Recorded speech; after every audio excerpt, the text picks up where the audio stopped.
Good morning, good morning, good morning. God bless everyone. God bless you all. I'm just taking a walk in the park that's not far from the London House.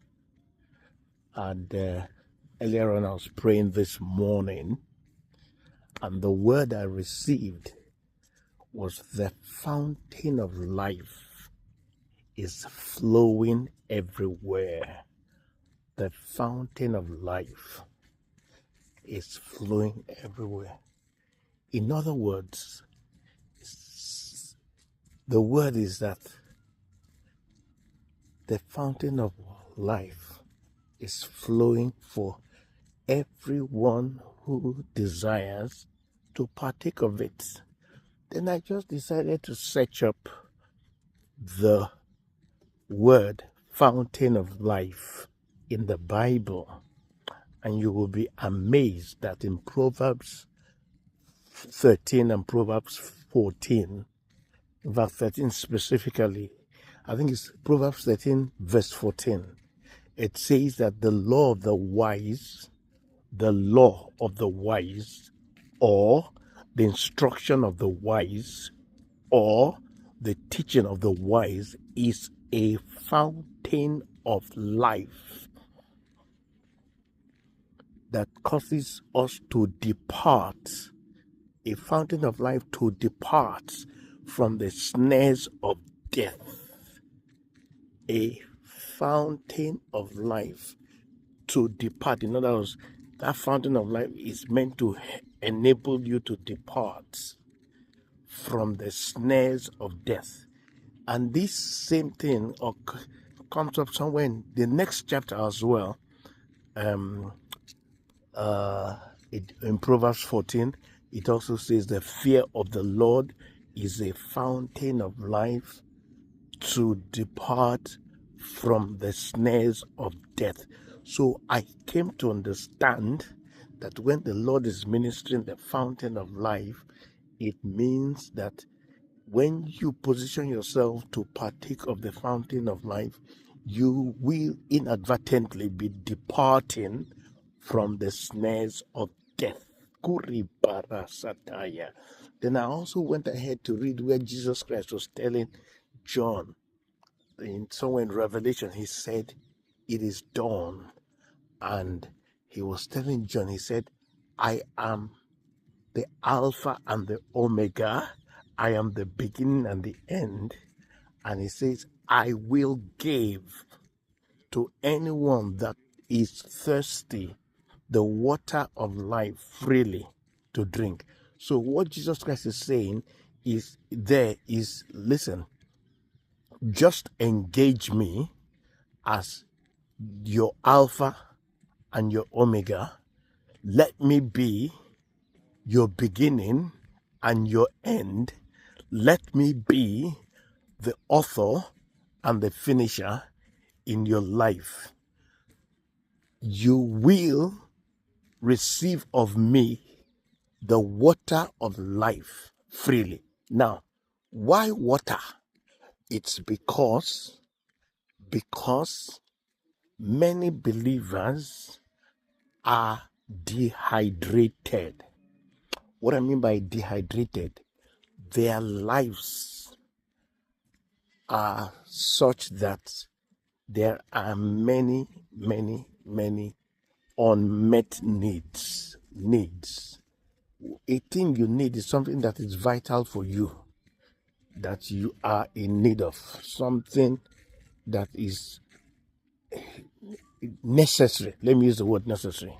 So a need is, you see, it's different from a desire. We can all have all kinds of desire, but a need is something that is necessary for your well-being, or in some instances, necessary for your existence. Those things you need for your well-being, your existence, maybe your victory, maybe your health, your relationships, just general success, things that you need. So what Jesus Christ is saying here, if you are thirsty If you are thirsty, I'm going to give you the waters that will address your thirst. If you are in need, I'm going to grant you those things that, will address your needs. In other words, Jesus Christ is saying that there will be a perpetual supply of water to the thirsty. That's why he says, he that cometh, believeth in me, will never thirst. Will never thirst does not mean you will not have thirst. It simply means that at every point in time, a thirst arises. At that very point, he is addressing the thirst. There is the water of life to address thirst, such that never ever will you be dehydrated. Now, I want you to note this. When he's saying the fountain of life is flowing everywhere, listen to me. When we are thirsty and we need to drink water, I think it is one of the easiest things now, especially in the Western world, to have access to water. Every house, I don't know any house that does not have water supply in the United Kingdom. Any habitable house has water supply. So drinking water when you are thirsty is quite easy. You just look for a glass or a cup, and those of you who don't mind, just turn on your tap and the water fills your glass and you drink.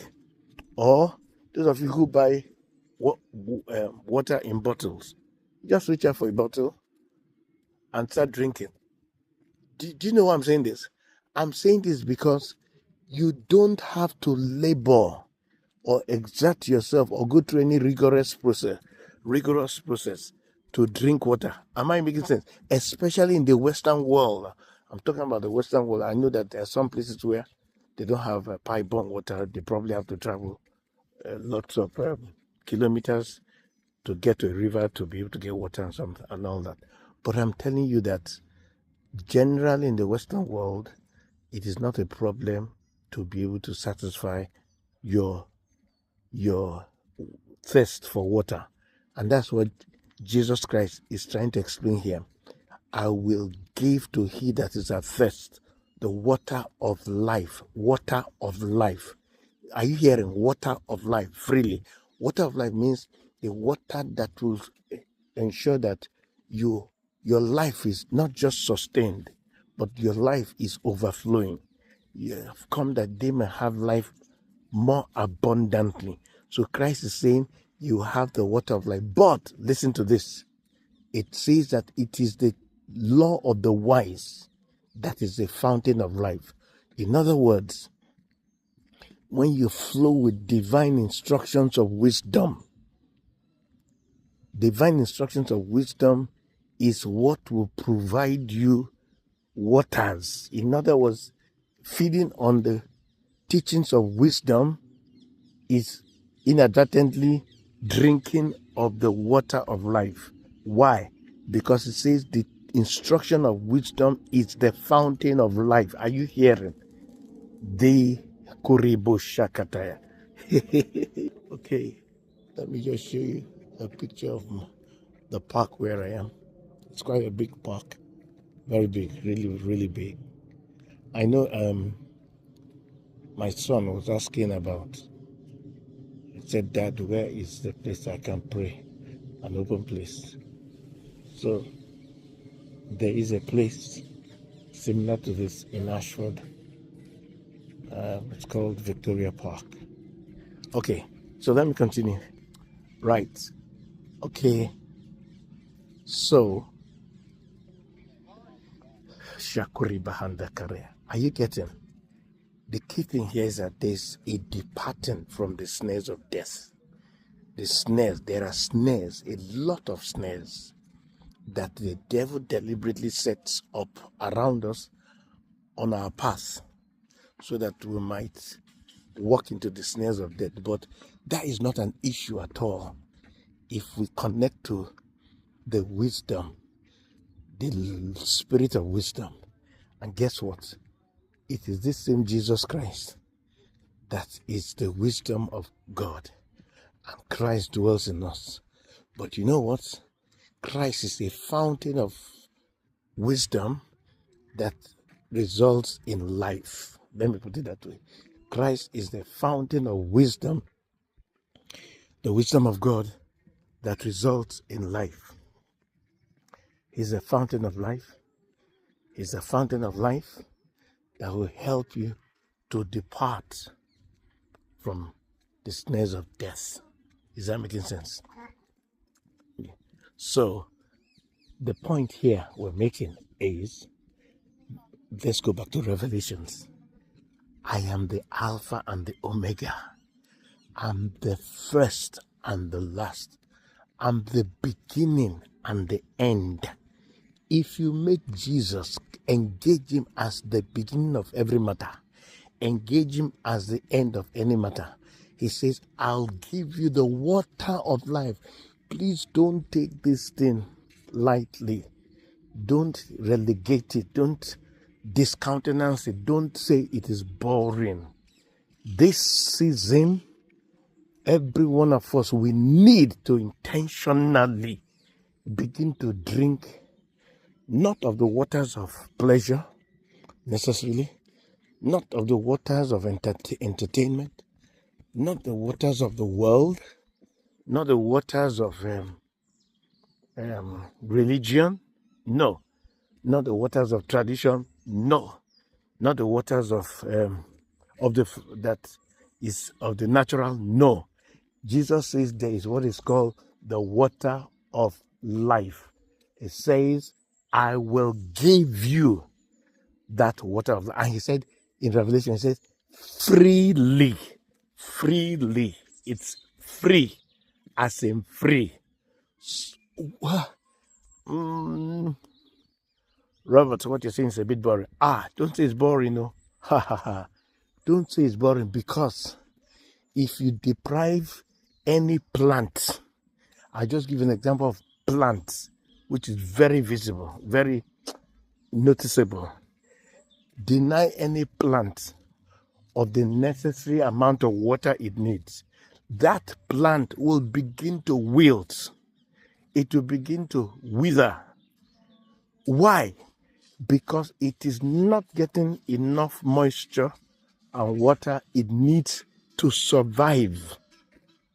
So, same thing with you. Jesus says he is the custodian of the water of life, the water that results in life, the water that sustains life and produces life in abundance. He says, I am the fountain of that water. It's the water of life, and I gave to the person that is at thirst, or the person that is thirsty. I give to that such a person freely. But you have to forgive my language using, you have to, in other words, you see Jesus and engage Jesus as the first, as the beginning and the end of everything. In other words, let me put it this way. Jesus Christ becomes the preoccupation of your mind, of your heart. In other words, Jesus Christ has gained full ascendancy in your heart. Jesus Christ has attained into full preeminence in your life. Jesus Christ becomes the perpetual object of your attention. He's your focus. You're just preoccupied with him, not in a mechanical way, but you come to a full realization that he is like oxygen to you. In other words, there's something like spiritual oxygen, so that you cannot but do without him. You cannot. But not just that, you are passionately in love with him. So you find that effortlessly, motivated by love, your attention is upon him, your focus is upon him, you're relying on him, you're leaning on him, you are interacting with him, you're engaging with him, you are in deep, perpetual, intimate engagement with him. Your attention is not being taken away from him. You tell him, your heart is such that I need you, Jesus. I cannot be separated from you. That is it. This is just a simple way in which, if you are engaged with Jesus like this, you find out that there's a constant supply of, hear my words, water of life. Water of life.